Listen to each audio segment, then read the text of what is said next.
আপোনালোক ভালে আছেনে? এইকেইটা দিন লকডাউন চলি আছে, গতিকে প্ৰত্যেকে ঘৰতে আছে আৰু আমিও তেনেকৈ ঘৰতে আছোঁ। এতিয়া ৰাতিপুৱা 7:30 বাজিছে। মই গা পা ধুই আজৰি হৈ আহিছোঁ আৰু এতিয়া খোৱাৰ ব্যৱস্থা কৰিব লাগিব।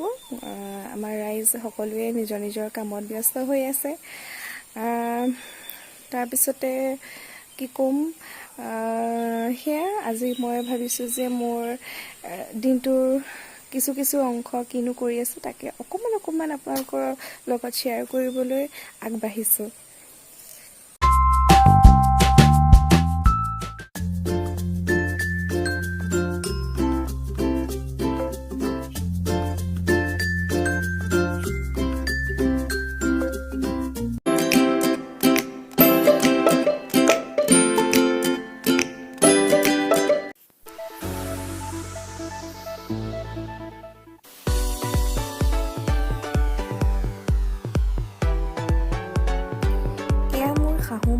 শাহুমায়ে নুনী পলু পুহিছে আৰু তেওঁ পলু পুহি খুব ভাল পায়। বিয়াৰ আগতেই তেওঁ মোক নুনী চাদৰ এখন উপহাৰ হিচাপে দিছিলে।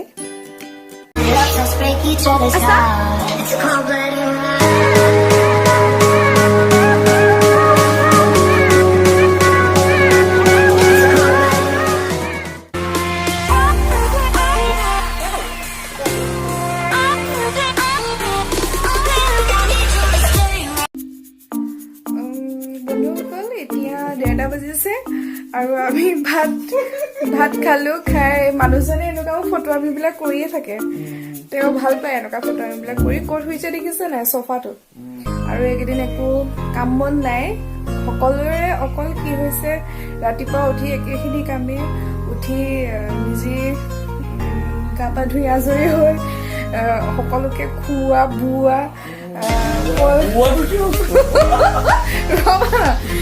সকলোৱে অকল মানে কি হৈছে, উঠা, চাহ খোৱা, জলপান খোৱা, ভাত খোৱা, তাৰপিছত অকণমান ৰেষ্ট লোৱা, মানে খোৱা, তাৰপৰা খোৱা, তাৰপিছতে সেয়া অকণমান তেনেকেই দিনবিলাক গৈ আছে।